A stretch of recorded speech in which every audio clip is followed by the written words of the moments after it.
നബിദിനം ആഘോഷിക്കണ്ട എന്നൊരു ആയത്ത് ഇതുവരെ കിട്ടാത്തതുകൊണ്ടാണ്. കിട്ടിയാൽ അത് കൊട്ടി ഘോഷിക്കും. ആ ആയത്ത് കിട്ടിയിരിക്കുന്നു, ഈ ആയത്തിലുണ്ട് ആഘോഷിക്കണ്ട. ഓ മനസ്സിലായോ? ചിന്തിക്ക്. ഈ ലോകത്തെ ഏറ്റവും വലിയ വിഡ്ഢിത്തരല്ലേ മദീനക്കരിയത്? മനസ്സിലായോ? ചിന്തിക്ക്. എല്ലാവരും പിടുത്തം കൂടി ഹബീബാ റസൂലുള്ളാഹ്. അപ്പോൾ ഹബീബ് പറഞ്ഞു സല്ലല്ലാഹു അലൈഹി വസല്ലം, ദഉഹാ ഫഇന്നഹാ മഅ്മൂറാ. ഒട്ടകത്തിനെ എല്ലാവരും പിടിച്ചു കൂടി ഇങ്ങോട്ട്. അപ്പോൾ ഹബീബായ നബി പറഞ്ഞു സല്ലല്ലാഹു അലൈഹി വസല്ലം, ദഉഹാ ഫഇന്നഹാ മഅ്മൂറാ. അത് എവിടെ മുട്ടുകുത്തണമെന്ന് അതിൻ്റെ അടുത്ത് വിവരമുണ്ട്, അതിനോട് കൽപ്പിക്കപ്പെട്ടിട്ടുണ്ട്, ആരും പിടിക്കണ്ട. അപ്പൊ പിന്നെ എല്ലാവരും പിന്നാലാണ്. ഓരോരുത്തരും മനസ്സോട് ആഗ്രഹിച്ചു എൻ്റെ പുരലായെങ്കിൽ. ഇതൊരാൾ പുരയൊക്കെ ഇങ്ങോട്ട് വലിക്കും, മറ്റാൾ അങ്ങോട്ട് വലിക്കും. മനസ്സിലായി? നിങ്ങൾ ചിന്തിച്ചില്ലേ? അവസാനം കയറിൽ പിടിക്കുന്ന അവസരം ഇല്ലാതെയാക്കി. ദഉഹ നബി സല്ലല്ലാഹു അലൈഹി വസല്ലം തങ്ങനെ തൻ്റെ കയ്യിലുള്ള കയർ അതിൻ്റെ കഴുത്തിലിട്ടു.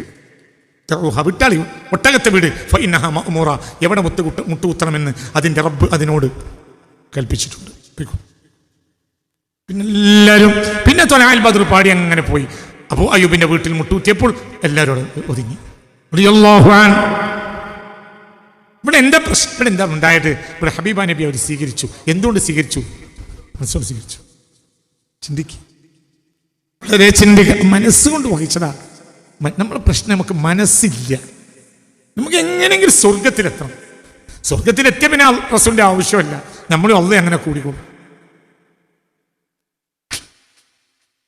സ്വർഗത്തിലെത്തി കഴിയുമ്പോൾ അള്ളാഹു തആല നമുക്ക് സ്വർഗം തന്ന് പിന്നെ നബിന്റെ ഒരു ആവശ്യമല്ല. എന്തുകൊണ്ട്? നബിയെ മിന്നാലിന്റെ ക്യാബിന്റെ ആ ഏരിയയിൽ നബി ഉണ്ട്. ഉണ്ട്, അൽഹംദുലില്ലാഹ്, കുഴപ്പമില്ല. നബിക്ക് എന്താ കുഴപ്പമൊന്നുമില്ലല്ലോ. നബിന്റെ ആ ഭാഗത്ത് ഞാനിപ്പോൾ അവിടെയൊക്കെ പോയിട്ട് 500-10 കൊല്ലായി. ഇവിടെ അങ്ങനെ കൂടി, ഇവിടുത്തെ പെണ്ണുങ്ങളും അങ്ങനെ ആണ്ട് കള്ളും കുടിച്ച് പെണ്ണുങ്ങളൊപ്പം അങ്ങനെ ഞാനങ്ങനെ കൂടി. ഞാൻ ഇവിടെ കൂടിയപ്പോൾ പിന്നെ നബിന്റെ കാര്യം ഞാൻ ആലോചിച്ച പിന്നെ അത്ര ആവശ്യമല്ലല്ലോ. സ്വർഗത്തിലെത്തി കഴിഞ്ഞില്ല. അങ്ങനെയുണ്ട്. സ്വർഗത്തിന് എക്സിറ്റ് വാതിലില്ല, ഒക്കെ ഇന്നേ ഉള്ളൂ, ഔട്ടില്ല. സ്വർഗത്തിന് ഇനി പോവില്ല. സ്വർഗത്തിൽ അങ്ങനെ സുഖമുണ്ട്, എന്തില്ല? എക്സിറ്റ് വാതിലില്ല, സ്വർഗം പുറത്തേക്ക് വാതിലില്ല. അള്ളന്നെ വെച്ചിട്ടില്ല. അപ്പൊ ഞാൻ ഇത് മനസ്സിലാക്കാലോ, അള്ളന്നെ പുറത്താക്കൂല. എന്തുകൊണ്ട് പറയടോ? സ്വർഗത്തിലെത്തിയാ പിന്നെ ഇനിയിപ്പോ അള്ളല്ലെങ്കിലും പ്രശ്നമൊന്നുമില്ല. ഏതായാലും സ്വർഗത്തിൽ എത്തിയാലോ ഇതിൽ എന്തില്ലേനും പുറത്തേക്ക് വാതിലില്ല. പുറത്തേക്ക് വാതിൽ നരകത്തിന് മാത്രമേ ഉള്ളൂ, സ്വർഗത്തിനില്ല. ഇതൊക്കെ ശരീരം കൊണ്ടുള്ള വായന. അന്തം എന്ന് പറഞ്ഞ പീടിയെ വാങ്ങാൻ കിട്ടൂല. അന്തം പീടി എന്ന് വാങ്ങിയാൽ കിട്ടൂല. അത് പടച്ചത് അവന് കൽബിൽ ഇട്ടരണം. മഹബത്ത് വേണം. മഹബത്തുള്ളവന് എന്ത് മഹബത്തുള്ള ന്യായം? അവന് ന്യായങ്ങളെ പിന്നാലെ പോടില്ല. അവന് ഹൃദയം കൊണ്ട് സ്വീകരിച്ചതാണ്. 8 മക്കൾ 9 മക്കളുള്ള ഒരാൾ, ഒരു വാപ്പ, ഒരു ഉമ്മ, വയസ്സായി രോഗിയായി ആശുപത്രി കൊണ്ടുപോയതാരാ? ഒരു മകൻ. പിറ്റേ തവണ ആശുപത്രി കൊണ്ടുപോയി അതേ മകൻ. സൗകര്യപ്പെടുത്തി കൊടുത്തതോ അതും അതേ മകൻ. അതിന്റെ പേരിൽ ഗൾഫിൽ ജോലി ഒഴിവാക്കിയതോ അതും അതേ മകൻ.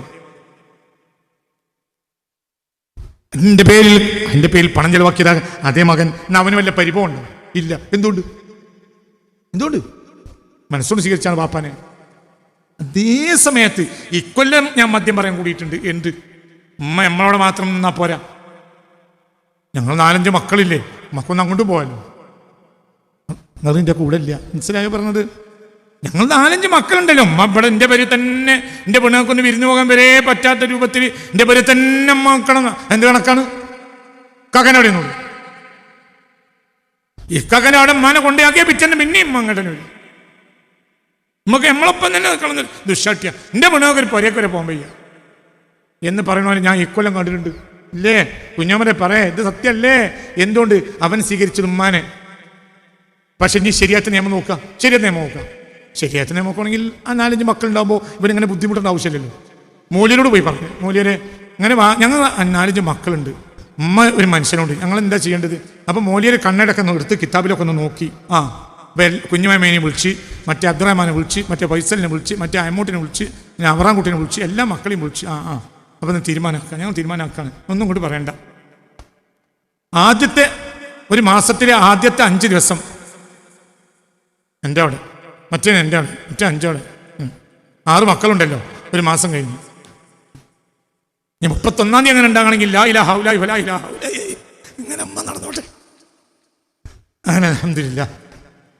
അപ്പോൾ അകത്തെ പള്ളിയിൽ നിന്ന് അങ്ങനെ ഇറങ്ങി അൽഹംദുലില്ലാഹ് ആ ഹൗദും കരയെ കൂടെ ഇങ്ങനെ പുറത്തിറങ്ങി വരുമ്പോൾ പിന്നെ അടുത്തുള്ള ആളോട് പറയും, ഇതാണ് മൂല്യർ. ഞാൻ കഴിഞ്ഞ മൂല്യരോട് പറഞ്ഞിട്ട് ഒരു തീരുമാനം ഉണ്ടാക്കിയില്ല. ഇയാൾക്ക് ഏതായാലും നീതിയോടുകൂടെ വിധി കൽപ്പിക്കും. 5 ദിവസം അവിടെ കാക്കാനോട് 5, മറ്റൊരു 5, കുഴപ്പമില്ല, അങ്ങനെ കുഴപ്പമൊന്നുമില്ല. മനസ്സിലായോ പറഞ്ഞത്?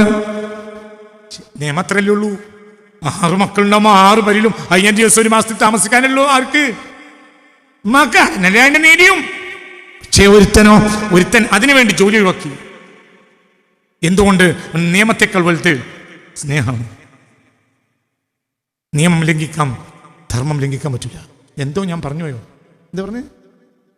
നിയമം ലംഘിക്കാം, ധർമ്മം ലംഘിക്കരുത്. എന്താ പറഞ്ഞേ? നിയമം ലംഘിക്കും. എന്തിനു വേണ്ടി? ധർമ്മത്തിന് വേണ്ടി. ധർമ്മം ഒരിക്കലും ലംഘിക്കൂല. ധർമ്മത്തിന് മനസ്സിന്റെ കണ്ണോട് നോക്കിയാലേ ധർമ്മം മനസ്സിലാവുള്ളൂ. നിയമം പുസ്തകത്തിൽ വശം മതി. നിന്റെ കൂടെ ഇല്ല, കുറച്ച് കഴിഞ്ഞിട്ട് മനസ്സിലാവും, ഇപ്പം മനസ്സിലാവില്ല. എന്താ പറഞ്ഞേ? ആർക്കും വേണമെങ്കിൽ എന്നെ കേസ് കൊടുക്കാം. ഞാൻ അപ്പം എന്താ പറഞ്ഞ്? നിയമം ലംഘിക്കാം. എന്തിനു വേണ്ടി? ധർമ്മത്തിന് വേണ്ടി. ധർമ്മം ഒരു കാലത്തും ലംഘിക്കരുത്. പുസ്തകത്തിലുണ്ടാകിയ ധർമ്മമല്ല, നിയമമാണ്. നീതിയും നിയമവും തമ്മിൽ എതിരായാൽ നിങ്ങൾ നിയമത്തെ ലംഘിക്കുകയും നീതിയുടെ പക്ഷത്തിൽ നിൽക്കുകയും ചെയ്യണം എന്ന് പറഞ്ഞ ഒരാളുണ്ട് ഇന്ത്യയിൽ. അതാരാ? ഗാന്ധിജി. എന്താ പറഞ്ഞത്? അതാണ് അവൻ മനുഷ്യൻ്റെ വലുപ്പത്തിലാണ്. ഞാൻ ഗാന്ധിജി എന്ന മനുഷ്യനെ മനസ്സിലാക്കുന്ന ഒരു സ്ഥലം അതാണ്. എന്താ ഗാന്ധിജി എന്താ പറഞ്ഞത്? നീതിയും നിയമവും തമ്മിൽ എതിരായാൽ നിങ്ങൾ നിയമത്തെ ലംഘിക്കുകയും നീതിയുടെ പക്ഷത്ത് നിൽക്കുകയും വേണം. നിയമത്തെ മറികടക്കാം. എന്തിനെ മറികടക്കരുത്? നീതിയുടെ കൂടെ നിൽക്കണം. നീതി ലംഘിക്കാനുള്ളതാണ്. നിയമം ലംഘിക്കാനുള്ളതാണ്. എന്ത് ലംഘിക്കരുത്? നീതി ലംഘിക്കരുത്. മനസ്സിലായി പറഞ്ഞത്? ഇതൊക്കെ വലിയ മനുഷ്യന്മാർക്കേ കഴിയുള്ളൂ. ഗാന്ധിജി ഒരു വലിയ മനുഷ്യനാണ്. ഇത് വലിയ മനുഷ്യന്മാർക്ക് പറയാൻ നോക്കാം. അപൂർവ വാക്കാണത്. ഒരു നൂറ്റാണ്ടിനുള്ളിൽ ഇന്ത്യൻ ഉപഭൂഖണ്ഡത്തിൽ നിന്ന് കിട്ടിയ ഏറ്റവും വലിയ വാക്കാണ് അത്. സത്യത്തിൽ പുസ്തകങ്ങൾക്കെതിരാണ്. കാരണം നിയമങ്ങൾ ഉണ്ടാക്കിയത് അനുസരിക്കാനാണ്. പക്ഷെ നിയമത്തെയും ലംഘിക്കും. എന്തിനു വേണ്ടി? ധർമ്മവും നീതിയും. മനസ്സിലാവുണ്ട് നിങ്ങൾക്ക് പറഞ്ഞത്? ഉമ്മ ഇവിടെ നിങ്ങൾക്ക് നോക്ക്. എന്തിന് നിയമവും ചങ്ങാൻ? മനസ്സുകൊണ്ട് വായിക്കുമ്പോൾ എന്ത് ഇവർ ഓരോരുത്തരും ബുക്ക് നോക്കുക. എന്ത് പുണ്യ റസൂൽ മുസ്തഫ അള്ളാഹുവിന്റെ ഹബീബിനെ ഹൃദയം കൊണ്ട് ഒരാൾ സ്വീകരിച്ച അയാൾക്ക് എന്താണ് പിന്നെ ചിന്തിക്കുക? പിന്നെന്താ? അയാളെ സംബന്ധിച്ചിടത്തോളം അയാളെ സംബന്ധിച്ചിടത്തോളം സ്നേഹം. പുണ്യ മുഹമ്മദ് മുസ്തഫ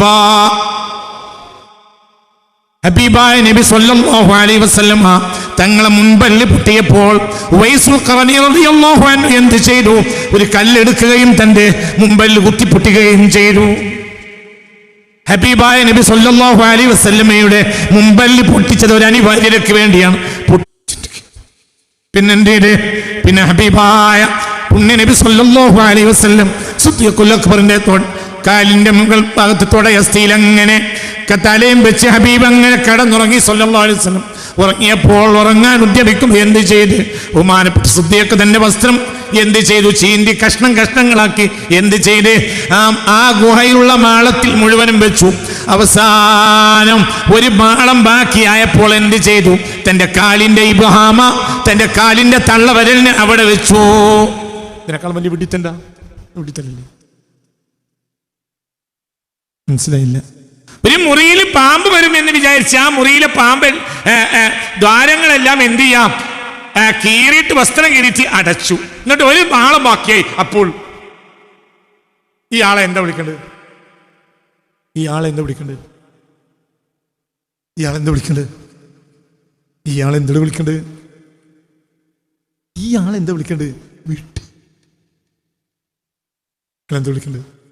മനസ്സിലായില്ല? പാമ്പ് വരാതിരിക്കാനാണല്ലോ എന്ത് ചെയ്യുന്നത്? മാളടക്കണത്. പിന്നെന്ത് ചെയ്തി? ഒരു മാളം ബാക്കി. അതെന്തേത്? തൻ്റെ വിരലാണ് വെച്ചു കൊടുത്തു. പാമ്പ് സ്വാഭാവികമായും ഒരു വഴി അല്ലെങ്കിൽ അടുത്ത വഴി കൂടി കയറുമല്ലോ. അപ്പൊ നല്ല സൗകര്യം കിട്ടി, പാമ്പിന് കുത്തി.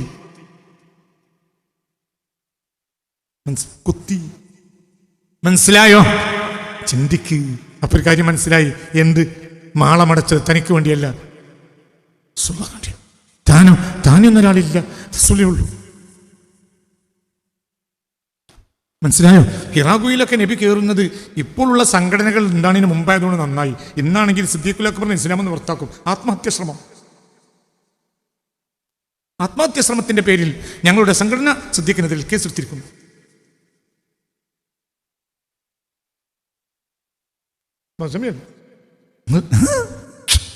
ഇസ്ലാമിലെ ആദ്യത്തെ മെമ്പർ ആത്മഹത്യാശ്രമം നടത്തിയ ആളാണ്.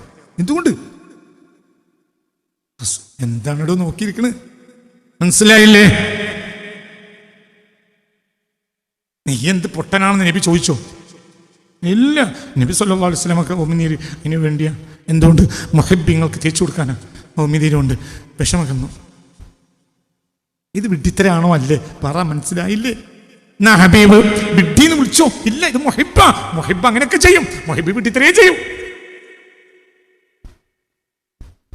മനസ്സിലായല്ലോ? മുഹിബ്ബ് വിഡ്ഢിത്തരേ ചെയ്യൂ. മനസ്സിലായോ? ബാപ്പാന്റെ കൂടെ അങ്ങോട്ടും ഇങ്ങോട്ടും ഓടി കളിക്കുന്ന കുട്ടി, ബാപ്പ വന്നാൽ മോട്ടോർ സൈക്കിൾ കയറിയിരിക്കുന്ന കുട്ടി, ബാപ്പ ഗൾഫിലേക്ക് തിരിച്ചു പോവാ. അവൻ ബാപ്പ വണ്ടി കയറി ഇരുന്നിട്ടും അങ്ങോട്ട് ഓടി ഇങ്ങോട്ട് ഓടി, വണ്ടിയുടെ മുന്നിൽ പോയി നിന്ന് വണ്ടിയെ എന്റെ മുന്നിൽ കൂടെ ഓടി വണ്ടി എടുത്തവൻ ചെയ്യാൻ പോവും. അതൊന്നും ഒരു വിഷയമല്ല. എന്തുകൊണ്ട്? മുഹബ്ബ് സ്വന്തം കാര്യം ആലോചിക്കൂല. മുഹബ്ബ് വിട്ടിയാ. മനസ്സിലായില്ലേ? എനിക്ക് പറഞ്ഞു മനസ്സിലായി. പ്രേമി എപ്പോഴും വിട്ടിയിരിക്കും, വിട്ടിത്രേ ചെയ്യും. ഇത് സിദ്ദീഖിൽ നിന്ന് തുടങ്ങും. സിദ്ദീഖ് സിദ്ദീഖ് അങ്ങനെയാണത്. പ്രേമം അങ്ങനെയാ. മനസ്സിലായില്ലേ? സ്വന്തം മുൻപല്ല് കുത്തി പൊട്ടിച്ചതിനേക്കാൾ വലിയ വിട്ടിത്തരം എന്താണ്? പൊട്ടിച്ചില്ലേ? ഇതിന് നിയമപുസ്തകത്തിന് ന്യായം പറഞ്ഞിരി. ഇത് നിയമപുസ്തകത്തിന് ന്യായം പറഞ്ഞിരി. മനസ്സിലായോ? ചിന്തിക്ക്. ഇത് ലോകത്തെ ഏറ്റവും വലിയ കാര്യമായി അവതരിപ്പിക്കുകയാണ് ഇമാം ബുഖാരി തങ്ങളും ഇമാം മുസ്ലിം റളിയല്ലാഹു അൻഹു. ഇപ്പോൾ ചില മലയാളി മുസ്ലിമീങ്ങൾ കണ്ടെത്തിയത് ബുഖാരി ഓതിയാൽ കാഫിറാവുന്നതാണ്. അതിപ്പോൾ പറയേണ്ടല്ല, പിന്നെ പറയാം. അങ്ങനെയുണ്ട്. ഈ മാസം ഒരാൾ പരസ്യപ്പെടുത്തിയിട്ടുണ്ട്, ബുഖാരിയിൽ ഇന്നാലിന്ന ഹദീസുകൾ വിശ്വസിച്ചാൽ കാഫിറാവും. അപ്പോൾ ആ ഹദീസ് അവിടെ എഴുതി വെച്ച ആദ്യത്തെ ആളാരാ? ഇമാം ബുഖാരി. അപ്പോൾ ബുഖാരി ഇമാം ജനങ്ങളെ കാഫിറാക്കിയ അവൽ കാഫിർ. മനസ്സിലായോ? ഞാനിത് പൂതിൻ്റെ ഒരു പറയല്ല. ഇത് കഴിഞ്ഞാൽ ഈ കുട്ടികളെ ഭക്ഷണത്തിലേക്ക് നിങ്ങൾ എന്തെങ്കിലും കൊടുക്കുമല്ലോ എന്ന് വിചാരിച്ച് പറയാണ്. എനിക്കിത് പറയാനൊന്നും കൂടിയില്ല. ജനം ഇനി നന്നാവാൻ സാധ്യത കുറവാണ്. ജനങ്ങളെ കൽബ് നശിച്ചുപോയി. അല്ലാഹു നമ്മളെ കാത്തുരക്ഷിക്കട്ടെ. ഇതല്ലേ കേൾക്കണേ, ഇതല്ലേ കാണുന്നത്. മനസ്സിലായില്ലേ? ചിന്തിക്കണം.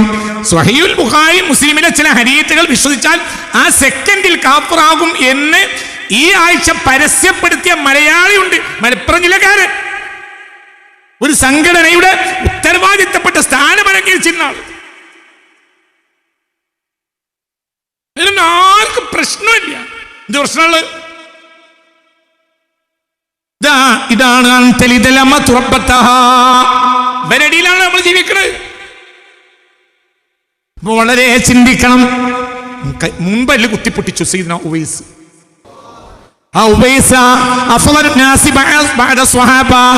സ്വഹാബത്ത് കഴിഞ്ഞാൽ ഏറ്റവും വലിയ മഹാൻ സയ്യിദ്ന ഉവൈസുൽ ഖറനി. ആരാ എഴുതിയത്? ഇമാം നവവി. രണ്ടാം ശാഫിഈ ഇമാം നവവി പറഞ്ഞു, അല്ലാഹുവിന്റെ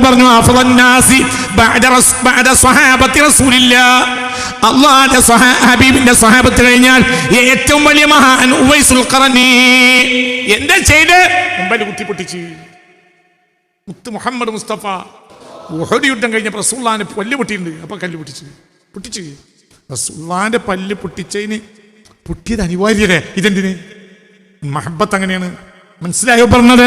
മഹബത്ത് അങ്ങനെയാണോ? നിയമല്ല.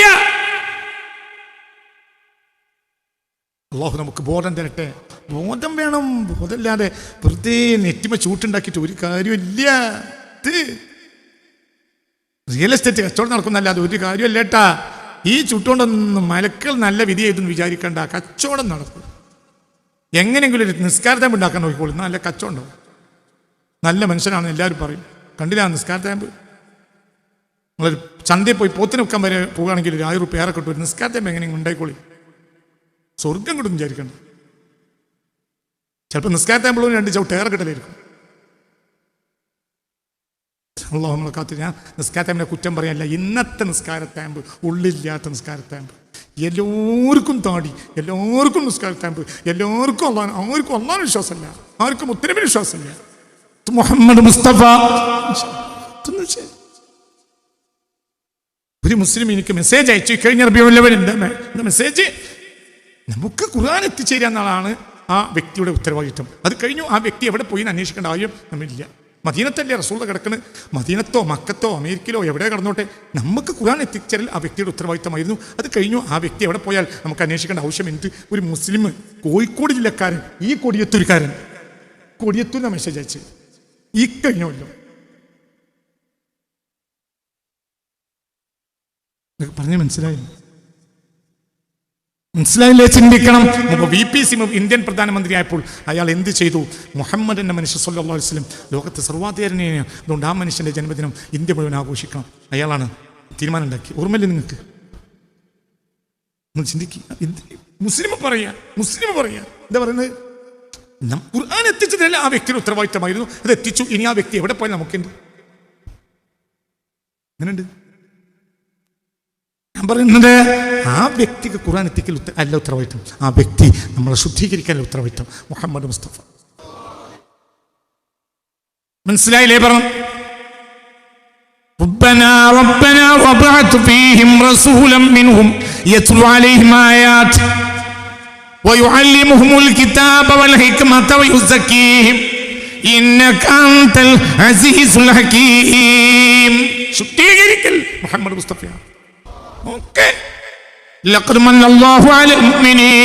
അള്ളാഹു മുഅ്മിനീങ്ങൾക്ക് വലിയ അനുഗ്രഹം ചെയ്തു. എന്തുകൊണ്ട്?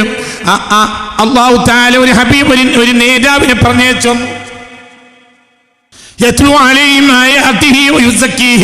അള്ളാഹുവിന്റെ വചനങ്ങൾ ഓരോന്നും ശുദ്ധീകരിക്കുകയും ചെയ്യുന്നു. ശുദ്ധീകരിക്കാൻ വേണ്ടി വന്നടാ മുഹമ്മദ് മുസ്തഫ. അതുകൊണ്ട് നബിയൻ നമ്മുടെ ബന്ധം ഖുർആന്റെ ബന്ധമല്ല. ഒന്നും കൂടി ഞാൻ കഴിഞ്ഞ ആഴ്ച പറഞ്ഞു, വീണ്ടും ആവർത്തിക്കുന്നു. ഖുർആൻ അള്ളാഹു തആല ഭൂമിയിൽ ഇറക്കിയില്ല, മുഹമ്മദ് മുസ്തഫയെ മാത്രമേ തന്നുള്ളൂ. എങ്കിലും മുസ്ലിങ്ങൾക്ക് മതിയായിരുന്നു. അതേ പറഞ്ഞത് മനസ്സിലായില്ലേ? മതി. എന്തുകൊണ്ട്? ലഖദ് കാന ലക്കും ഫീ റസൂലില്ലാഹി ഉസ്വത്തുൻ ഹസന. ഏറ്റവും നല്ല മാതൃക മുഹമ്മദ് മുസ്തഫ. ഈ ലോകത്തെ എല്ലാവർക്കും നബി മതിയോ? മുഹമ്മദ് മുസ്തഫ. അതേ സമയത്ത് അള്ളാഹു നമുക്ക് ഖുർആനെ തന്നു, നബിയെ തന്നില്ലെങ്കിൽ മതിയാവൂല. എന്തുകൊണ്ട്? ഖുർആൻ എന്താണെന്ന് നമുക്ക് അങ്ങ് പറഞ്ഞും കാണിച്ചും കൊടുത്താലേ അവർക്ക് ഖുർആൻ മനസ്സിലാകൂ. അപ്പോൾ ഖുർആൻ ഉണ്ടായിട്ട് കാര്യമല്ല, അങ്ങ് എക്സ്പ്ലെയിൻ ചെയ്യണം. അങ്ങയുടെ ജീവിതം, അതാണ് അതിൻ്റെ എക്സ്പ്ലനേഷൻ. എന്തിൻ്റെ? ഖുർആൻ്റെ. മനസ്സിലായില്ലേ? ഖുർആൻ ഒരു പ്രവൃത്തിയാക്കിയാൽ അത് മുഹമ്മദ് മുസ്തഫയാണ്. മനസ്സിലായില്ലേ? ഖുർആൻ ഒരു ജീവിതമാക്കിയാൽ അത് ഹയാത്തുൻ നബിയിൽ മുസ്തഫ. ഖുർആനെ ഒരാൾക്ക് എങ്ങനെയും തെറ്റായി മാറ്റാൻ കഴിയും. മുഹമ്മദ് മുസ്തഫയോ? നടക്കൂല. അല്ലാഹു മുഅ്മിനീങ്ങൾക്ക് ചെയ്തത് ലഖദ് മന്നല്ലാഹു അലൽ മുഅ്മിനീന ഇദ് ബഅത ഫീഹിം റസൂലൻ. അല്ലാഹു മുഅ്മിനീങ്ങൾക്ക് ചെയ്ത ഏറ്റവും വലിയ അനുഗ്രഹം റസൂലിനെ കൊടുത്തതാണ്. ഖുർആൻ കൊടുത്തതല്ല. എന്താ പറഞ്ഞേ? പറ, ഉറക്കെ പറ. റസൂൽ മുഹമ്മദ് മുസ്തഫ. പുണ്യ മുഹമ്മദ് മുസ്തഫ. അതിനേക്കാൾ വലിയ അലങ്കാരമില്ല, അതിനേക്കാൾ വലിയ ഒരു ആഗ്രഹമില്ല, അതിനേക്കാൾ വലിയ സന്തോഷമില്ല, അതിനേക്കാൾ വലിയ ഒരു മനുഷ്യന്റെ മനസ്സിന്റെ ആന്തോളനമില്ല, അതിനേക്കാൾ വലിയ ദുഃഖമില്ല. ദുഃഖം തന്നെയല്ലേ ഹബീബ് മുത്ത് മുഹമ്മദ് മുസ്തഫ. ഹിജ്റ 608 ജനിക്കുകയും ഹിജ്റ 696 വഫാത്താവുകയും ചെയ്താണ് അബൂസൂരി. ഹിജ്റ 10 വർഷം വഫാത്താകുക മുഹമ്മദ് മുസ്തഫ. ഹിജ്റ 10 മുസ്തഫ നബി വഫാത്തായി. മനസ്സിലായില്ലേ? ചിന്തിക്കണം. ഹിജ്റ 10 മുസ്തഫ നബി വഫാത്തായി. പുണ്യ മുഹമ്മദ് മുസ്തഫ സല്ലല്ലാഹു അലൈഹി വസല്ലം വഫാത്തായി. ഹിജ്റ 608 ബുസൂരി ഇരിക്കുന്നത്. അപ്പോൾ ബുസൂരിയും നബിയും തമ്മിലോ 600 കൊല്ലത്തെ അകല. ഇവിടെ എന്താ പറഞ്ഞു? അമിൻ തദക്കുരി ജിറനിൻ ബിദി സലമി മസജിത ദമൻ ജറാ മിൻ മുഖ്ലത്തിൻ ബിദമി മഹബ്ബത്തിൽ റീഹു മിൻ തിൽഖാഇ കാലിമതി وأومض البرق فيه والماء من إلمي مولاي صل وسلم.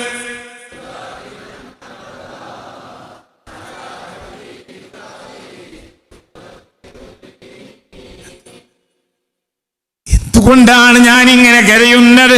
അമിൽ തദക്കുരി ജീറാനിൻ ബിദി സലമിൻ, സലമ വൃക്ഷം നിറഞ്ഞു നിൽക്കുന്ന നാടിന്റെ അയൽക്കാരനെ ഓർത്തുകൊണ്ടോ,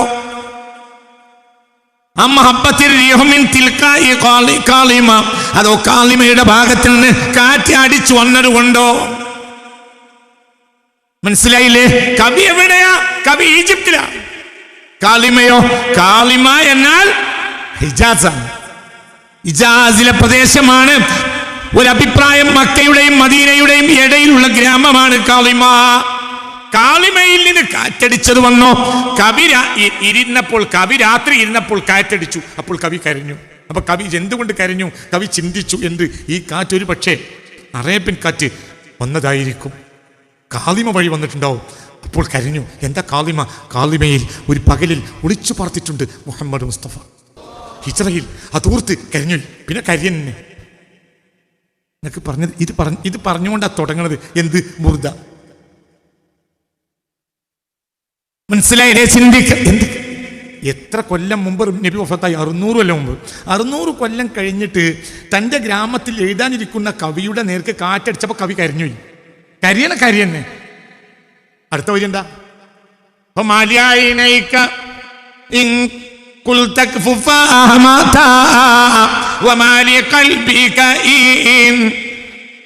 കണ്ണേ കണ്ണേ എത്ര പറഞ്ഞു ഒന്നടങ്ങ്, പക്ഷേ കണ്ണടങ്ങുന്നില്ല.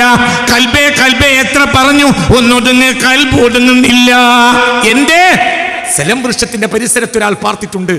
ഏതാ സലം വൃക്ഷത്തിന്റെ പരിസരം? മദീനയാ. അവിടെ പാർത്താൾ മുഹമ്മദ് മുസ്തഫയാണ്. എത്ര കൊല്ലം മുമ്പ് പാർത്തു? 600 കൊല്ലം മുമ്പ്. ഇപ്പോഴും കവി കാര്യ. എന്നൊക്കെ പറഞ്ഞ് മനസ്സിലായോ? അതെന്താ? പ്രേമത്തിന് ഒരതിരില്ല. മനസ്സിലായോ? നിങ്ങൾ എന്റെ കൂടെ ഇല്ലേ? മനസ്സിലായില്ലേ? കാളിമ ഓർത്ത് കവി കരിയാണ്.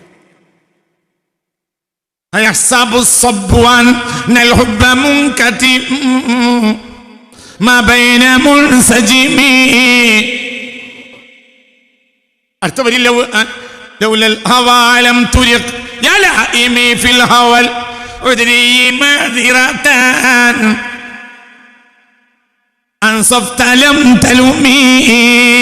പ്രേമത്തിന്റെ പേരിൽ എന്റെ കരച്ചിൽ കണ്ട് എന്നെ ആക്ഷേപിക്കുന്നവന് നിനക്ക് പ്രേമം അറിയാത്തത് കൊണ്ടാണ്.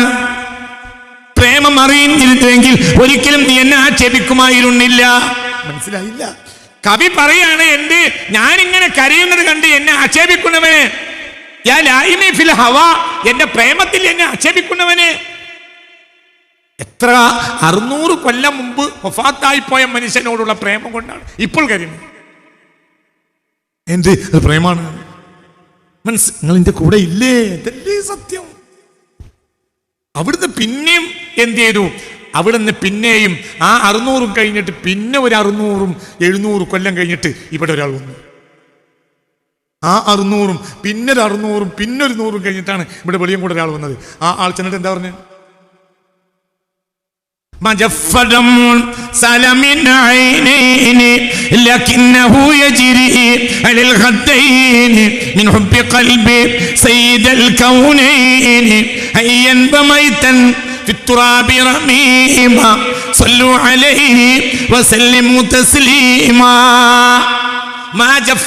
എന്റെ കണ്ണ് നീര് പറ്റിട്ടല്ല.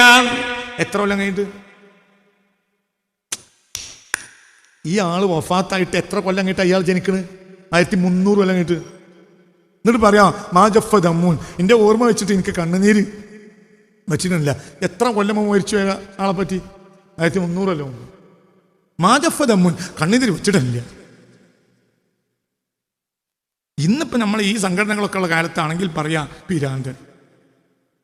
അന്തല്ല, അന്ന് നബി ജീവിച്ചു പോയി എന്നല്ലാതെ ഇപ്പം ഇനി കഴിഞ്ഞു തീർക്കേണ്ട ആവശ്യമുണ്ടാ.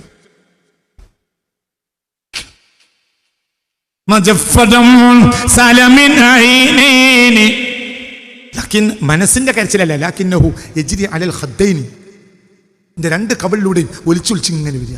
എന്തിനാ ഒലിക്കണ്? മിൻ ഹുബ്ബി ഖൽബി, തന്നെ പറഞ്ഞു من حب قلبي سيد الكونين حيا وميتا في التراب رميما صلوا عليه وسلموا تسليما. ഒരു നിയമമില്ല പുണ്യ നബിയെ പ്രേമിക്കാൻ. എന്ത് നിയമല്ലടോ, നിയമല്ല. പുണ്യ റസൂലല്ലേ, ഉറക്കെ പറ മുത്തു മുഹമ്മദ് മുസ്തഫ, പുണ്യ മുഹമ്മദ് മുസ്തഫ. എന്ത് നിയമ റസൂലാൻ പ്രേമിക്കാൻ? എന്ത് നിയമ നമ്മൾ കരളല്ലേ? ഉമ്മാനെ പ്രേമിക്കാൻ എന്ത് നിയമ? ബാപ്പാനെ പ്രേമിക്കാൻ എന്ത് നിയമ? ദുനിയാവിലെ എല്ലാ അമ്മയും ബാപ്പയും കൂടി കൂട്ടിയിട്ട് അവരെ ഷറഫ് പോൽ കൂട്ടിയാൽ പോലും റസൂലുള്ളാഹിന്റെ രോമത്തിനടുത്തെത്തു മുത്തു മുഹമ്മദ് മുസ്തഫ. മനസ്സിലായില്ലേ? ചിന്തിക്കണം. നമ്മളാക്കിയ റസൂലല്ലേ, നമുക്ക് സ്വർഗമായി തന്ന റസൂലല്ലേ, നമുക്ക് ശഫാഅത്ത് ചെയ്യുന്ന റസൂലല്ലേ.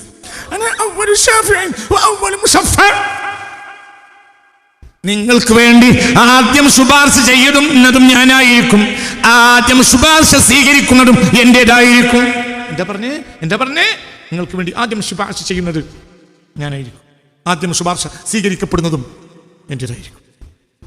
മുഹമ്മദ് മുസ്തഫ പറയാ, വെറുതെ ഇരിക്കല്ലേ. മുഹമ്മദ് മുസ്തഫാന്റെ വേദിയാ. മനസ്സിലായില്ലേ? അനാ അവ്വലു ശാഫിഈൻ വ അവ്വലു മുശഫഈൻ. ആദ്യം ശുപാർശ ചെയ്യുന്നതും ഞാനായിരിക്കും, ആദ്യം ശുപാർശ സ്വീകരിക്കപ്പെടുന്നതും എന്റേതായിരിക്കും. എല്ലാം വലസൗഫ യുഅതീക റബ്ബുക ഫതർളാ, വലസൗഫ യുഅതീക റബ്ബുക ഫതർളാ. നിങ്ങൾക്ക് തൃപ്തിയാവുന്നത് വരെ അല്ലാഹു സമ്മാനം തരും.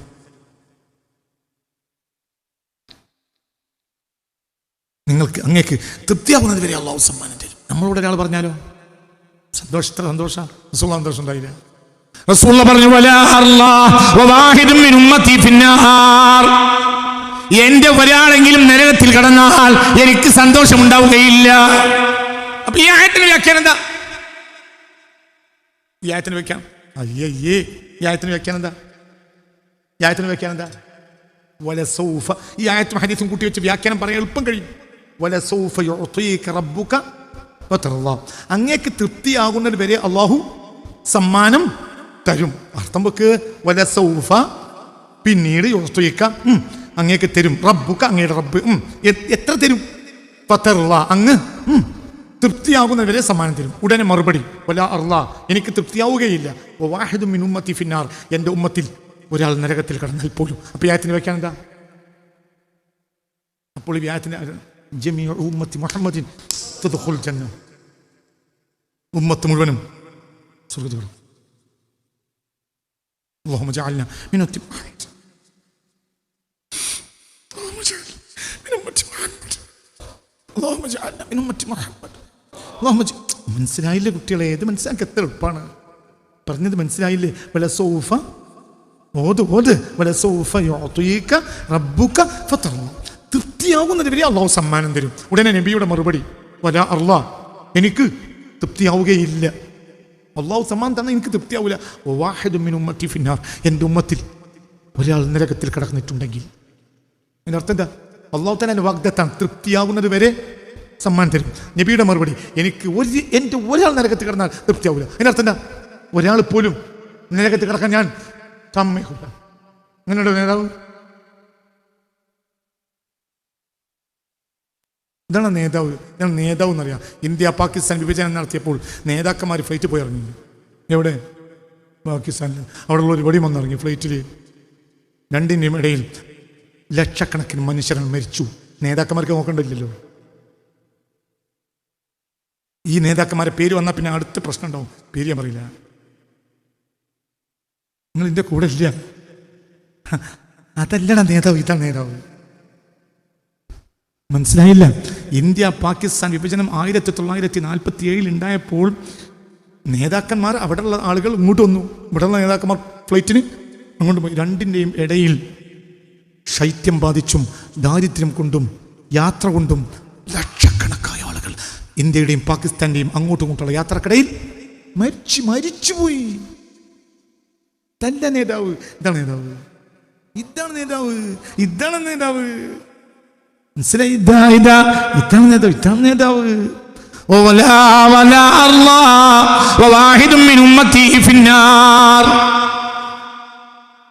എന്റെ ഒരാൾ നരകത്തിൽ കിടക്കൂല, പിന്നെ കരയൂലേ? അതിന്നത്തെ ജനങ്ങളോട് പറഞ്ഞിട്ട് കാര്യമില്ല. എന്തുകൊണ്ട്? പച്ച കുബ്ബ നോക്കി സെൽഫി എടുക്കുക. അവനെ കണ്ടവരെ 14 വട്ടം കുളിക്കണം. എന്താ പറഞ്ഞേ? ഞാൻ കണ്ടിട്ടുണ്ട്. അങ്ങനത്തെ ഒരാളെ കണ്ട റൂമിൽ പോയിട്ട് നിങ്ങൾ 14 വട്ടം കുളിക്കണം. 2 വട്ടം മണ്ണ് കളിക്ക് കുളിക്കണം, 1 വട്ടം മതിയാവില്ല. കുബ്ബ നോക്കി പച്ച കുബ്ബ കണക്കാക്കിയിട്ട് ഓൻ്റെ ഓളും ഇങ്ങനെ വെക്കുക. ഈമാന്റെ ഒരു കണി കണ്ടെങ്കിൽ അപ്പ പറഞ്ഞു പോകും. നിങ്ങൾക്ക് പറഞ്ഞാൽ മനസ്സിലായോ? ഒരു തരിമ്പുണ്ടാവില്ല. നിങ്ങൾക്ക് പറഞ്ഞത് മനസ്സിലായി? നിങ്ങൾക്ക് കുബ്ബ, നിങ്ങൾക്ക് സെൽഫി എടുക്കാനുള്ളടാ കുബ്ബ. എന്ത് വിചാരിച്ചേ? ആരാ അവിടെ കിടക്കുന്നത്? ആരാണ് ആള്? അർശും കുർസും ലൗഹും കലമും ആ മനുഷ്യന്റെ രോമത്തിന് മതിയാവില്ല. അല്ലാഹു ആ മനുഷ്യനേക്കാൾ മഹത്വമുള്ള ഒരു രോമം അടച്ചിട്ടില്ല, ഒരു രോമത്തിനെ പോലും പഠിച്ചിട്ടില്ല. ആ രോമത്തിന് മഹത്വമുള്ള ഒരു അർശുള്ള പഠിച്ചിട്ടില്ല.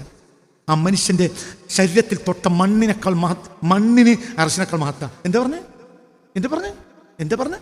തുർബത്തു ഖബരി നബിയിൽ മുസ്തഫ അഫ്ളലു മിനൽ അർശ് വൽ കുർസി വൽ ലൗഹ് വൽ ഖലം. അർശ്, കുർസി, ലൗഹ്, ഖലമിനേക്കാൾ ശ്രേഷ്ഠതയാണ് എന്തിന്?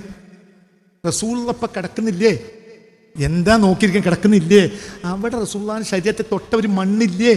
ആ ഖബർ ഷരീഫിലെ മണ്ണില്ലേ? ആ മണ്ണിന് ഷറഫാണ്. എന്തിനേക്കാൾ? അർശിനേക്കാൾ, കുർസിനേക്കാൾ, ലൗഹിനേക്കാൾ, കലമിനേക്കാൾ, കഅബയേക്കാൾ, എന്തിനേക്കാൾ? ഇതാണ് ആരുടെ വിശ്വാസം? സുന്നിയുടെ വിശ്വാസം. സുന്നി എന്ന് പറഞ്ഞാൽ ഫോട്ടോ കാട്ടി തലയെക്കെട്ട് എടുക്കാൻ നടക്കുന്ന വിശ്വാസമല്ല സുന്നിയുടെ വിശ്വാസം. ഫോട്ടത്തിൽ വരുന്ന മുഴുവൻ കൂടി വിശ്വാസമല്ല, സുന്നിയുടെ വിശ്വാസം. അങ്ങനെയാണ്. ഇങ്ങനെ ആയിരക്കണക്കിന് സുന്നി നേതാക്കന്മാർ ഇമാമിങ്ങൾ കിതാബിൽ രേഖപ്പെടുത്തിയിട്ടുണ്ട്. അർശ്, കുർസി, ലൗഹ്, ഖലമിനേക്കാളും പ്രധാനം റസൂലുള്ളാഹി തങ്ങളെ തൊട്ടവര്. അപ്പം ആ ശരീരത്തിന് മഹത്വത്തിലുണ്ടാവും. ആ ശരീരത്തെ തൊട്ട മണ്ണിന്റെ വിലയാണ് ഈ പറഞ്ഞത്. മനസ്സിലായില്ലേ? ചിന്തിക്കാൻ ആ റസൂലുള്ള വരില്ലേ? റബീഉൽ അവ്വലില് റസൂലുള്ളാഹിന്റെ ഓർമ്മയല്ലേ? എന്ന് റസൂലുള്ളാഹിന്റെ ഓർമ്മ, ഒന്നുകൂടി ഓർമ്മ, എന്ന് റസൂലുള്ളാഹിന്റെ ഓർമ്മ. മുഹമ്മദ് മുസ്തഫ. ആ സന്തോഷം. 2 കൊല്ലം മുമ്പ് ഗൾഫ് പോയ ബാപ്പ തിരിച്ചു വരുന്നുണ്ട് അറിഞ്ഞപ്പോൾ പൊരയിലാകെ സന്തോഷം. എന്തുകൊണ്ട്? അപ്പന സ്നേഹമാണ്. മനസ്സിലായില്ലേ? സ്നേഹാണത്. സ്നേഹത്തിന് ഒരു വ്യാഖ്യാനം പറയാൻ കഴിയുകയില്ല. സയ്യിദ് ഇബ്നു അബ്ദില്ല എന്ന സ്വഹാബി എന്ത് ചെയ്ത്? ഹബീബായ റസൂലുള്ളാഹി വഫാത്തായി എന്നറിയുമ്പോൾ ആ മനുഷ്യൻ തോട്ടത്തിൽ കിടക്കുകയായിരുന്നു. കുട്ടി ഓടി വജാ ഇലൈഹി വലദുഹു യുഹർവിലു. ഓടി വരുന്നുണ്ട് കുട്ടി. ഈ കുട്ടി തോട്ടത്തിൽ വന്ന് പറഞ്ഞു, ഉപ്പാ തൂഫിയ റസൂലുള്ളാഹ്, ഉപ്പാ റസൂലുള്ളാഹി വഫാത്തായിട്ടുണ്ട്. ഇപ്പോൾ ഈ സ്വഹാബി റസൂലുള്ളാഹി വഫാത്തായി നടന്നു. ഈ സ്വഹാബി അത്ഭുതപ്പെട്ടു, ബേജാറായി പോയി. فقال فرفع يديه وبصره الى السماء اللهم امين حتى لا ارى بعد محمد ابدا. പർശനെ ഇന്നപ്പം തന്നെ കണ്ണൂട്ടിക്കണം. ഇനി എനിക്കൊരാളെയും കാണണ്ട. എൻ്റെ ഈ കണ്ണിൻ്റെ സന്തോഷം റസൂലുള്ളാഹിനെ കാണലായിരുന്നു. റസൂലുള്ളാഹി വഫാത്തായില്ലേ, ഇനി കാര്യം കണ്ട. ഫഉമിയ ഫഫഖദ ബസറുഹു. അപ്പോൾ കണ്ണൂട്ടി. കറാമത്തൽ ദാലിക സ്വഹാബി. ഫഅജാബ അല്ലാഹു ദുആഅഹു. ആ ദുആ അല്ലാഹു തആല സ്വീകരിച്ചു. അപ്പോൾ കണ്ണൂട്ടി ആ സ്വഹാബിയുടെ. പിന്നെ കുട്ടിയെ പിടിച്ചോണ്ടെന്ന്. എന്താ പറഞ്ഞേ? എന്തിട്ട് പറഞ്ഞേ? എന്ത് വിചാരിച്ചേ? നിങ്ങളൊക്കെ കാലത്താണെങ്കിൽ കേസെടുക്കൂലേ? ആത്മഹത്യയല്ലേ? അല്ലെങ്കിൽ ഒരു മനുഷ്യന്റെ കണ്ണ് അയാൾ സ്വയം പൊട്ടിക്കാൻ വേണ്ടി ദ്വാരെന്ന് പറഞ്ഞാൽ അന്ന് പുറത്താക്കൂലേ? മേലെന്ന് പുറത്താക്കൂലേ? ഈ ജാതി വിഡ്ഢികൾ നമ്മളെ നാട്ടിലുണ്ടാകാൻ പാടില്ല. നിങ്ങൾക്ക് പറഞ്ഞത് മനസ്സിലായോ? ഇതാരാ? സ്വഹാബികളെ പറ്റി എന്താ പറഞ്ഞത്? ഉലൈക അല്ലദീന ഇംതഹനല്ലാഹു ഖുലൂബഹും ലിത്തഖ്വാ. അല്ലാഹു പരീക്ഷിച്ച് ഏറ്റവും വലിയ മുത്തഖീങ്ങളാണെന്ന് അല്ലാഹു സർട്ടിഫിക്കറ്റ് കൊടുത്ത ആളുകളാണ് സ്വഹാബികൾ. അതിൽപ്പെട്ട ഒരു സ്വഹാബി തോട്ടത്തിൽ നിൽക്കുമ്പോൾ കുട്ടി ഓടി വന്ന് പറഞ്ഞു, എന്ത് പറ? റസൂലുള്ളാഹി വഫാത്തായിട്ടുണ്ട്. അപ്പോൾ കൈയും കണ്ണും മേലെ കുറിച്ച് അല്ലാഹുമ്മ ആമിനി അല്ലാഹ് ഇപ്പോൾ എന്നെ കണ്ണൊട്ടനാക്കണേ ഹത്താ ലാ അറാ ബഅദ മുഹമ്മദിൻ അബദാ. ഇനി എനിക്കൊരാളെയും കാണണ്ട. എന്റെ റസൂലിനെ കാണാനായിരുന്നു ഈ കണ്ണ്. അതിന്ന് മുതൽ കാണാൻ പറ്റൂലല്ലോ. എനിക്കിനി കണ്ണ് വേണ്ട.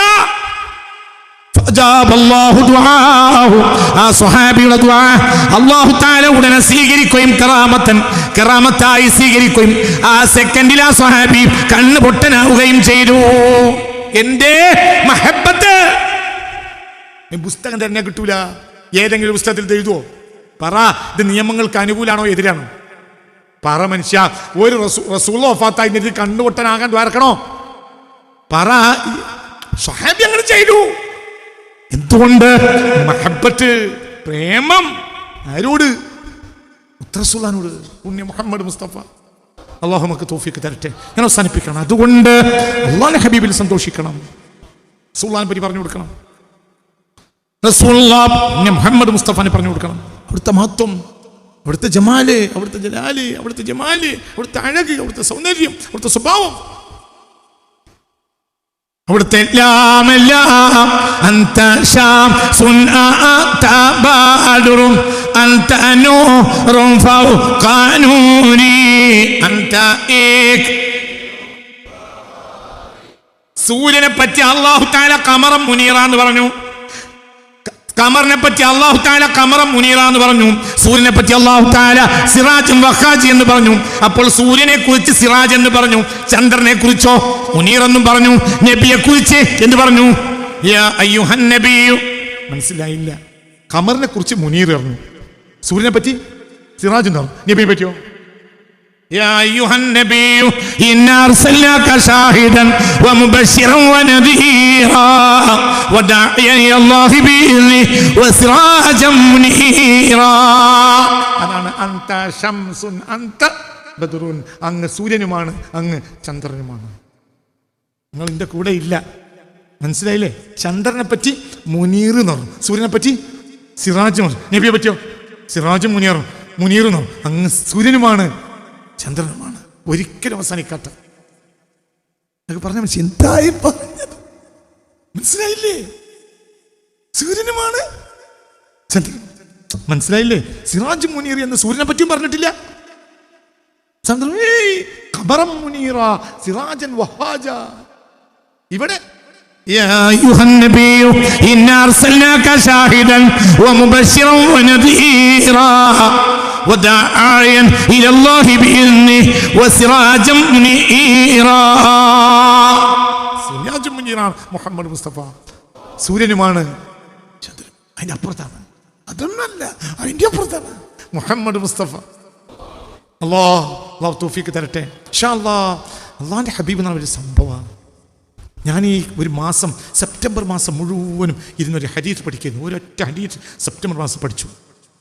പകലും പഠിക്കന്നെ ഒരൊറ്റ ഹദീസ്. ഞാൻ സെപ്റ്റംബർ മാസം, ഈ കഴിഞ്ഞ സെപ്റ്റംബർ മാസത്തിൽ ഞാനൊരു ഹദീസ് പഠിച്ചിട്ട് തളർന്നുപോയി.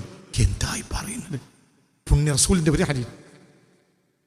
ഈ സെപ്റ്റംബർ മാസം മുഴുവൻ ഞാൻ ഒരൊറ്റ ഹദീസ് പഠിച്ചു. പകലും പഠിച്ചിട്ട് 250 പേജ് എഴുതി. 250 പേജ് എഴുതി ഒറ്റ ഹദീസ്.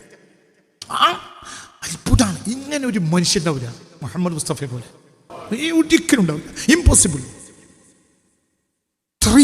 ഒരു അഭിമാനിക്ക് ഞങ്ങൾക്കൊരു നേതാവുണ്ട്, മുഹമ്മദ് മുസ്തഫ. മനസ്സിലായില്ലേ? ചിന്തിക്ക്. എനിക്കൊരു നേതാവുണ്ടെന്ന് വിശ്വസിക്കുക, ആ നേതാവിൽ അഭിമാനിക്കുക. ആ നേതാവ് അല്ലാഹു ഏറെ ആദരിച്ച നേതാവാണ്. ആ നേതാവ് സൂര്യനല്ല, ആ നേതാവ് ചന്ദ്രനല്ല, അതിൻ്റെയൊക്കെ അപ്പുറത്താണ് മുഹമ്മദ് മുസ്തഫ. ആ നേതാവിൻ്റെ അഴകിനും സൗന്ദര്യത്തിനും കണക്കില്ല. ആ നേതാവിൻ്റെ സൽസ്വഭാവത്തിന് കണക്കില്ല. ആ നേതാവ് വരുത്തിയ മാറ്റത്തിന് കണക്കില്ല. ഒന്നും കണക്കില്ല, ഒന്നുമില്ല. എല്ലാം ആ നേതാവിൽ നിന്നാ മുഹമ്മദ് മുസ്തഫ. ഒന്നുമില്ല. വളരെ ചിന്തിക്ക്. ഒന്നുമില്ല, ഒന്നുമില്ല. ലോകത്തൊന്നുമില്ലാത്ത നാട്ടിൽ ആ മനുഷ്യൻ വന്നു, മുഹമ്മദ് മുസ്തഫ സ്വല്ലല്ലാഹു അലൈഹി വസല്ലം. BC 331-ലും 332-ലും 331-ലും 2 തവണ അലക്സാണ്ടർ കടന്നുപോയ, ഗ്രേറ്റ് അലക്സാണ്ടർ കടന്നുപോയ പരിസരമാണ് ഹിജാസ്. ഹിജാസിൻ്റെ പരിസരത്തൂടെ അയാളുടെ പട പോയി. ഹിജാസിലേക്ക് തിരിഞ്ഞു നോക്കിയില്ല, ഒറ്റവട്ടം നോക്കിയില്ല. എന്തുകൊണ്ട്? ഹിജാസിലൊന്നുമില്ല, പിന്നെന്തിന്? പിന്നെ ലോകം മുഴുവനും ഹിജാസിലേക്ക് നോക്കി. BC 332 BC 331 2 തവണ ഹിജാസിൻ്റെ പരിസരത്തൂടെ ലക്ഷക്കണക്കായ പട്ടാളവുമായി കടന്നു പോയിട്ടുണ്ട് ഗ്രേറ്റ് അലക്സാണ്ടർ. ഒരു വട്ടം പോലും മക്കയിലേക്ക് നോക്കിയില്ല. എന്തുകൊണ്ട്? മക്കയിലൊന്നും ഇല്ല, ഒന്നുമില്ല. എന്ത് നോക്കണ്? ഒന്നുമില്ലാത്ത നാട്, ഒന്നുമില്ല. പട്ടിണി കിടക്കുന്നല്ലേ ഖുർആൻ പറഞ്ഞു. ഈലാഫി ഖുറൈശിൻ ഈലാഫിഹിം ലിഹലത്ത ശിതാഇ വസ്സൈഫ് ഫല്യഅബ്ദു റബ്ബ ഹാദൽ ബൈത്തിൽ അത്അമഹും മിൻ ജൂഇൻ. വിശപ്പുണ്ടാവും, ഭക്ഷണം കൊടുത്തു. 2 യാത്ര നടത്തിയപ്പോൾ ഒന്നുമില്ല. ഇന്ന് ലോകത്തിൻ്റെ മുഴുവനും കണ്ണും ആ നാട്ടിലേക്കാണ്. എന്തുകൊണ്ട്? അവിടെ ഒരാൾ വന്നു, മുഹമ്മദ്. ഇന്ന് കിഴക്കും പടിഞ്ഞാറും ആ മനുഷ്യൻ്റെ പേരിലാണ്. ഇന്ന് ലോകത്തിൽ കാണുന്ന വിപ്ലവങ്ങളൊക്കെ ഉണ്ടാക്കിയത് ആ മനുഷ്യൻ്റെ പേരിലാണ്. ഈ കാണുന്നതൊക്കെ ആ മനുഷ്യനെ കൊണ്ടാണ്, മുഹമ്മദ് മുസ്തഫ. അത് ഞാനിപ്പോൾ പറയുന്നില്ല. റബ്ബിൻ്റെ സഹായത്താൽ ഞാനൊരു പുസ്തകം എഴുതുന്ന തിരക്കില്ല. പുണ്യ റസൂൽ ആരാണെന്ന് ആ പുസ്തകം കണ്ടാൽ പഠിക്കും ഇൻഷാ അല്ലാഹ്. അതെൻ്റെ ലക്ഷ്യം. ആരാണ് റസൂൽ? എൻ്റെ റസൂൽ ആരാണ്? എൻ്റെ റസൂൽ ആരാണെന്ന് ലോകത്തെ അറിയിക്കൽ എൻ്റെ ലക്ഷ്യം. അല്ലാഹു തൗഫീഖ് തരട്ടെ. അത് പഠിച്ചിരിക്കും ഇൻഷാ അല്ലാഹ്. അതുകൊണ്ട് അതിനെ ആ നേതാവിൽ അഭിമാനിച്ചൂടെ? മുഹമ്മദ് മുസ്തഫ. സന്തോഷിക്കുക. റബീഉൽ അവ്വൽ 12 എല്ലാവർക്കും പായസം വെച്ചു കൊടുക്കുക, മിഠായി കൊടുക്കുക. എല്ലാവർക്കും രണ്ടുപേർക്കും മുഴുവൻ. ആരും എന്ത്? ഇന്ന് മുഹമ്മദ് നബിയുടെ ജന്മദിനാണ്. ഉറക്കെ പറ, മുത്ത് മുഹമ്മദ് മുസ്തഫ. എന്തുകൊണ്ട്? ലോകത്തിന് മോചനം കിട്ടിയ ദിവസം മുഹമ്മദ് മുസ്തഫ. ലോകത്തിന് മോചനം കൊടുത്തു, ലോകത്തിന് സ്വാതന്ത്ര്യം കൊടുത്ത ആളാണ് മുഹമ്മദ് മുസ്തഫ. വിജ്ഞാനത്തിൻ്റെ സത്യസന്ധതയെ ലോകച്ചറിയിച്ചു കൊടുത്ത ആളാണ് മുഹമ്മദ് മുസ്തഫ. ചരിത്രത്തെ ശുദ്ധീകരിച്ച ആളാണ് മുഹമ്മദ് മുസ്തഫ. സ്വഭാവത്തെ നന്നാക്കിയ ആളാണ് മുഹമ്മദ് മുസ്തഫ. അമ്പിയാക്കൾക്കെതിരെ വന്ന എല്ലാവിധ വൃത്തികേടുകളെയും എഴുതി കൂട്ടിയതായിരുന്നു പടിഞ്ഞാറുകാരും ജെറൂസലേമുകളും കൂടി എഴുതി കൂട്ടിയതായിരുന്നു അമ്പിയാക്കൾക്കെതിരെ. അത് മുഴുവനും മറനീക്കിയത് മുഹമ്മദ് മുസ്തഫ. മുഹമ്മദ് മുസ്തഫ വന്നിട്ടില്ലായിരുന്നുവെങ്കിൽ മറിയം വേശ്യയാണ്. സ്വന്തം ആളുകൾ വരെ വേശ്യ എന്ന് പറയപ്പെട്ട പെണ്ണാണ് ആര്? മറിയം. എന്നാൽ മറിയം നിങ്ങൾ വെറുതെ പറയില്ല. എന്ത് പറയണം? പറ.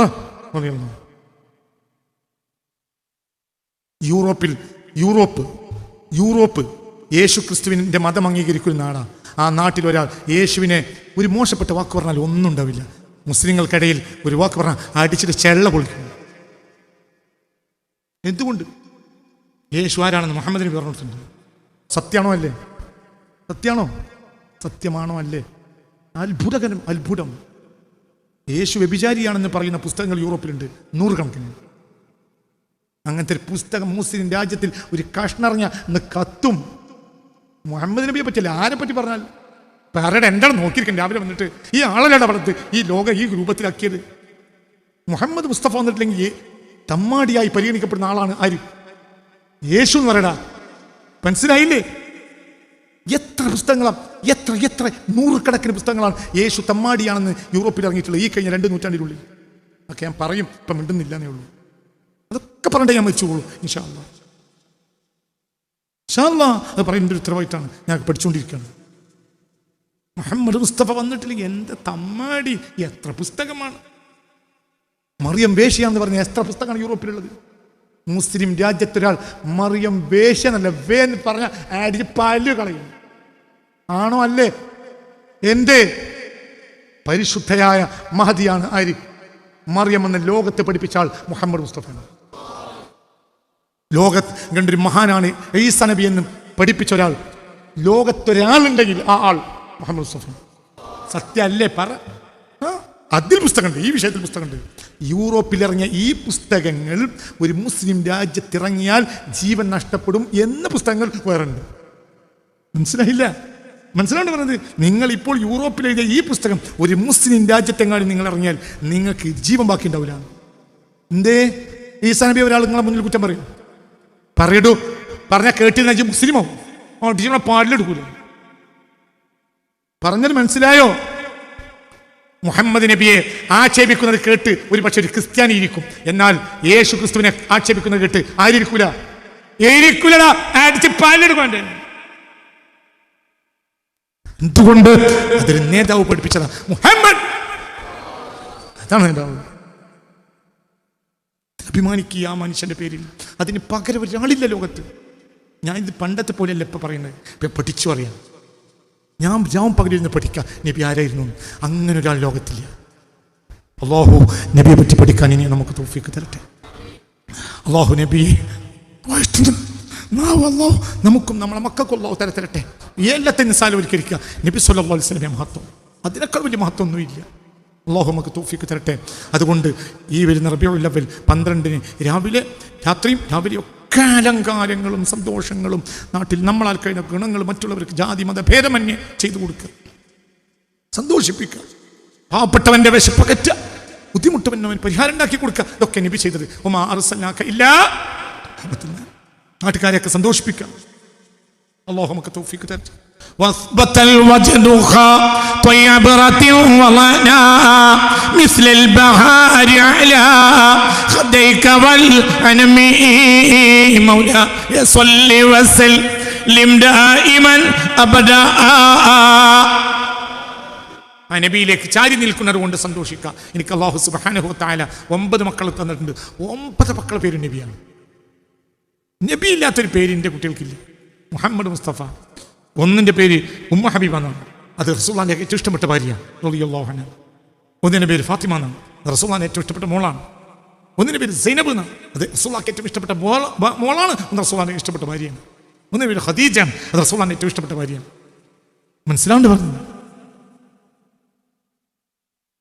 ഇനി അല്ലാഹു എന്തിൻ്റെ ജീവിതത്തിൽ തൊട്ട് നോക്കിയാൽ റസൂലുള്ളാഹി പേര് വെക്കും സ്വല്ലല്ലാഹു അലൈഹി വസല്ലം. 2 കുട്ടികളുടെ പേര് മുഹമ്മദാണ്, ഒരു കുട്ടിയുടെ പേര് അഹമ്മദ് എന്നാണ്. 2 കുട്ടിക്ക് മുഹമ്മദ്, ഒരു കുട്ടി അഹമ്മദ്. എന്തുകൊണ്ട്? റസൂലിനെ തൊട്ടതല്ല ഒന്നുമില്ല.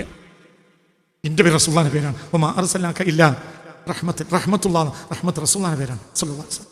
അഭിമാനാണ്, സന്തോഷമാണ്. എൻ്റെ പേര് റഹ്മത്തുള്ളാഹ്. റഹ്മത്ത് ആരുടെ പേരാണ്? റസൂലുള്ളാഹിന്റെ പേരാണ് സ്വല്ലല്ലാഹു അലൈഹി വസല്ലം. അതുകൊണ്ട് എങ്ങനെ നാളെ രക്ഷപ്പെട്ടാലും റസൂലുള്ളാഹിന്റെ പേരാണ്. റസൂലുള്ളാഹിക്ക് അല്ലാഹു കൊടുത്ത ഓമന പേരാണ് എന്ത്? റഹ്മത്തിന്റെ സന്തോഷമാണ്. എൻ്റെ വാപ്പ എനിക്ക് തന്ന പേരാണ്, അത് റസൂലുള്ളാഹിന്റെ പേരാണ്. വമാ അർസൽനാക ഇല്ലാ റഹ്മത്തുൻ. റഹ്മത്ത് അതിനേക്കാൾ വലിയൊന്നുമില്ല. അല്ലാഹു തൗഫീഖ് തരട്ടെ. റസൂലുള്ളാഹിയെ അഭിമാനിക്കുക, എപ്പോഴും സ്വലാത്തില്ല, സന്തോഷത്തോടെ ജീവിക്കുക. ജീവിതത്തിൽ ഒന്നും സംഭവിക്കില്ല. അല്ലാഹു നമ്മളെ കൂടെ ഉണ്ട്. ഒരു പേടിക്കണ്ട, വെറുതെ ഉരുകി തീരണ്ട, പേടിക്കണ്ട. ഒന്നും നടക്കാൻ പോണില്ല, ഒന്നുമില്ല. നിങ്ങൾ ഒരാൾ മൂക്കിൽ വലിക്കാൻ പോണില്ല, എന്തെങ്കിലും വെറുതെ പേടിക്കണം ഇല്ല. എല്ലാവരും മുസ്ലിങ്ങളെ മൂക്കിൽ വലിക്കുമെന്ന് പറയുന്നവർ മൂക്കിലൊന്നും വലിക്കൂലടോ. ആര് വലിക്കുന്നത്? അല്ലാഹു സുബ്ഹാനഹു വ തആല അല്ലാഹു തആല മൂർത്താവിൽ വെച്ചിട്ടല്ലാത്ത ഒരു ജീവിയും, മൂർത്താവിൽ കൈവച്ചിട്ടല്ലാത്ത ഒരു ജീവിയും ലോകത്തില്ല. ഏതൊരാളെ മൂർത്താവിനും ആരുടെ കൈയുണ്ട്? എന്തിനു പഠിക്കുന്നു? പിന്നെ അവരിങ്ങനെ കേട്ടും ഇങ്ങനെ ഒക്കെ പറയും, അതൊക്കെ തമാശയാണ്, ഒന്നുമില്ല, എന്ത് പേടി. മുമ്പ് ചുങ്കം പിരിക്കുന്നിടത്തൊരു മീശക്കാരുണ്ടായിരുന്നത്, ചുങ്കം പിരിക്കുന്നിടത്തൊരു മീശക്കാരുണ്ടായ കഥ ഒരാൾ ഇന്ദുസ്ത പറഞ്ഞിട്ടുണ്ട്. ചുങ്കം പിരിക്കുന്നതിൽ മീശക്കാരനുണ്ട്. ആരെങ്കിലും ചുങ്കം കൊടുക്കേണ്ട സ്ഥലത്ത് ചുങ്കം കൊടുത്തിട്ടില്ലെങ്കിൽ ഇപ്പം മീശ പിരിച്ച് പറയും, ഞാനിവിടെ നാളെ എണീറ്റാണെന്നാ വരില്ല, മര്യാദ ചുങ്കം കൊടുക്കും. ഇപ്പം എൻ്റെ മീശയും എൻ്റെ കോലമൊക്കെ കണ്ട് പേടിച്ച് ഞങ്ങൾ എന്താവും? ആജാതി മീശ, വലിയ മീശയും ചുങ്കം കൊടുക്കണോ? ഞാൻ ചുങ്കം കൊടുത്തില്ല, ഞാൻ ഇവിടെ ഇപ്പം എണീക്കും. ഒരിക്കൽ ചുങ്കത്തിന് വന്നപ്പോൾ ചുങ്കത്തലത്തെത്തിയത് ബനപ്പോഴത്തെ വേറെ പിരാന്തന. ഇപ്പം ചുങ്കം കൊടുത്തില്ല. അപ്പോൾ മറ്റേ മീശ പിരിച്ച് പറഞ്ഞ്, ഞാൻ ഇവിടെ എണീക്കുന്ന മറ്റേ വന്നാൽ ഞാൻ എണീറ്റിട്ട് കൊടുക്കണുള്ളൂ. അപ്പം അവൻ പറഞ്ഞു, ചിന്ന ഭക്ഷണാക്കിട്ടാ. എന്തുകൊണ്ട്? ഓന് കാലനല്ലേ, ഓന് രാവിലെ ഏറ്റുകൊണ്ടെന്ന് അങ്ങനെ മണലിരുത്തുക. ഓനെന്തേ ഉള്ളൂ പറയടാ. ഓന് ഈ കാലം വരെ ചുങ്കം പിരിപ്പിച്ചത് ഈ 2 മീശ കൊണ്ട്. അവന് കാലനല്ലേ. അതാണ് ഇപ്പം മൂക്കിൽ വലിക്കുന്നവരൊക്കെ ഒരു കാലുമില്ല. ഇവിടെ ഏറ്റവും മേലെ ഒരു റബ്ബുണ്ട്. അവൻ ആരാ? അല്ലാഹുവാണ്. അവൻ്റെ റസൂലാണ് മുഹമ്മദ് മുസ്തഫ. അതൊക്കെ മനസ്സിലാക്കുക, എല്ലാവർക്കും സ്നേഹം നൽകുക, സന്തോഷം നൽകുക. അല്ലാഹു നമുക്ക് തൗഫീഖ് തരട്ടെ.